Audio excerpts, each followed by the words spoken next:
تو میرے بھائی ہمیں سخاوت بھی کرنی ہے، عبادت بھی کرنی ہے۔ سخاوت کیسی کرنی ہے؟ سب سے بڑا سخی تو اللہ کی ذات ہے، اس سے بڑا سخی کوئی نہیں ہے۔ سب سے بڑا سخی اللہ ہے، لاکھوں کو دیتا ہے، کروڑوں کو دیتا ہے، ساری انسانیت کو کھلاتا ہے، پلاتا ہے، سلاتا ہے، رزق دیتا ہے، جانوروں کو کھلاتا ہے، لیکن پھر بھی اس کے خزانوں میں کوئی کمی نہیں آتی۔ اللہ ایسا نہیں ہے کہ مانگنے والوں سے ناراض ہو، بلکہ مانگنے والوں کو عطا کرتا ہے اور مانگنے والوں سے راضی ہو جاتا ہے، بلکہ اللہ تو ترغیب دیتا ہے، یا ایھا الناس انتم الفقراء الی اللہ، اے لوگوں تم سارے کے سارے اللہ کے گھر کے فقیر ہو، اللہ کے گھر میں فقیر بن کر آؤ، اللہ کے در پر سوالی بن کر آؤ، وہ اللہ تمہارے سوالوں کو پورا کرے گا، تمہاری جھولیوں کو بھر دے گا۔ تو ہم نے سخاوت کرنی ہے، سب سے بڑا سخی اللہ ہے، اس کے بعد رسول اللہ کی ذات ہے، آپ کا خاندان ہے، صحابہ کرام نے جس طرح سخاوت کی ہے ہم نے بھی اسی طرح سخاوت کرنی ہے، اہل بیت نے جس طرح سخاوت کی ہے اسی طرح ہم نے سخاوت کرنی ہے۔ اہل بیت نے کس طرح سخاوت کی؟ اہل بیت کے بارے میں آتا ہے، ویسے تو اللہ کے نبی صلی اللہ علیہ وسلم نے ارشاد فرمایا غنا یہ نہیں ہے، سخاوت یہ نہیں ہے کہ آپ کے پاس وافر مقدار میں پیسہ ہو اور آپ اسی کو خرچ کریں، بلکہ اصل غنا تو دل کا غنا ہے، اصل سخاوت تو دل کی سخاوت ہے۔ آپ کے پاس تھوڑا ہے اسی میں سے اللہ کے راستے میں خرچ کر دو، ضروری نہیں ہے کہ آپ کے سخی ہونے کے لیے آپ کے پاس لاکھوں کی تعداد میں پیسہ ہو، ضروری نہیں ہے کہ آپ کے سخی ہونے کے لیے آپ کا بہت بڑا تجارت ہو، آپ کا بینک بیلنس ہو، آپ کا کاروبار ہو، تھوڑا ہے تھوڑے میں سے اللہ کے راستے میں خرچ کر دو، آپ سخاوت کے اندر آ جائیں گے، آپ کی سخاوت اللہ کی بارگاہ میں قابل قبول ہو جائے گی۔ اور سخاوت کا اصل تعلق انسان کے دل سے ہے، انسان جتنے اخلاص کے ساتھ، جتنی محبت کے ساتھ، جتنا للہیت کے ساتھ اللہ کے راستے میں خرچ کرے گا، اللہ تعالیٰ اتنا ہی اس کو اجر و ثواب عطا فرمائے گا۔ اہل بیت کی بات کر رہا تھا کہ اہل بیت کی طرح سخاوت کرنی ہے۔ اہل بیت نے کس طرح سخاوت فرمائی؟ چند واقعات میں آپ کے سامنے عرض کرتا ہوں۔ حضرات صحابہ کرام میں سے اور اہل بیت میں سے 3 صحابی رسول کا تذکرہ کرنے لگا ہوں۔ ایک کا نام حضرت حسن رضی اللہ تعالیٰ عنہ، دوسرے کا نام حضرت حسین رضی اللہ تعالیٰ عنہ، تیسرے کا نام حضرت عبداللہ بن جعفر رضی اللہ تعالیٰ عنہ۔ یہ تینوں صحابہ کرام اور آپ صلی اللہ علیہ وسلم کے اہل بیت میں سے ہیں۔ تینوں صحابہ کرام حج کے موقع پر گئے ہوئے تھے۔ حج کرنے کے بعد جب واپسی آ رہے تھے، واپسی پر ان کا جو ایک اونٹ تھا جس پر کھانے پینے کا سامان تھا، جس کے اوپر راشن تھا، وہ کہیں پیچھے رہ گیا۔ یہ آگے نکل آئے، بھوک نے ستایا، پیاس نے ستایا، بھوک نے تنگ کیا۔ آگے دیکھا کہ ایک حجرہ ہے، ایک مکان بنا ہوا ہے، کہتے ہیں کہ چلو اس مکان کے اندر جاتے ہیں۔ جب مکان کے اندر گئے، جا کر دیکھا ایک بوڑھی اماں بیٹھی ہوئی تھی۔ جا کر کہنے لگے اماں ہم اہل بیت میں سے ہیں، ہم آپ صلی اللہ علیہ وسلم کے خاندان میں سے ہیں، ہمیں بھوک نے ستایا ہوا ہے، ہم حج کر کے واپسی آ رہے ہیں، اگر کچھ کھانے کو ہے تو ہمیں کھانے کو دیجئے۔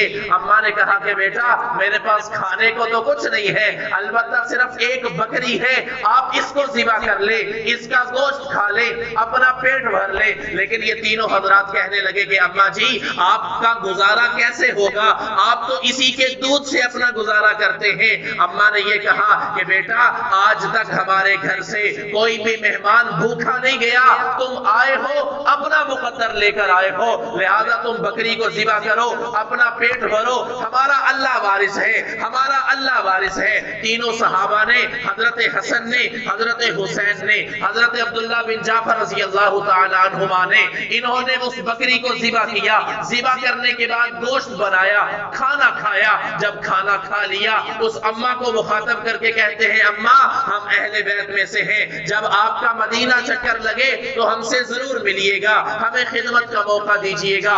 کھانا کھانے کے بعد تینوں صحابہ کرام مدینہ کی طرف چل پڑے، مدینہ میں آ کر رہنے لگے۔ کچھ عرصے کے بعد حضرت حسن رضی اللہ تعالیٰ عنہ اپنے گھر کے باہر بیٹھے ہوئے تھے، ایک عورت پر نظر پڑی۔ حضرت